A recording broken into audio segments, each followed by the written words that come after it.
Weeping cherry tree problems. Weeping cherry trees can bring beauty and grace to any landscaped environment. Along with that elegance can come some problems. Good maintenance can prevent most problems from becoming serious conditions. Choosing the proper location can alleviate some other problems.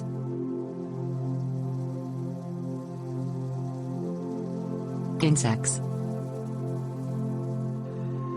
Aphids, borers, tent caterpillars and scales are common insects affecting weeping cherry trees. Japanese beetles can do considerable damage.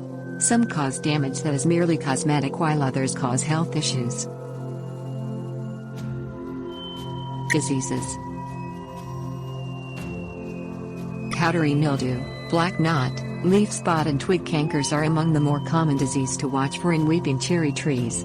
Gray mold, verticillium wilt and wood rot are other diseases that can affect weeping cherries.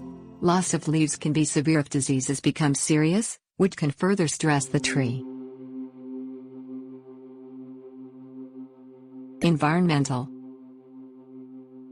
Dry conditions can stress a weeping cherry tree, which paves the way for pests and diseases to attack. Conversely, soil that is too wet can drown roots. The fruits, though inedible for humans, attract many birds. Depending on the location of the tree, the bird droppings can be problematic.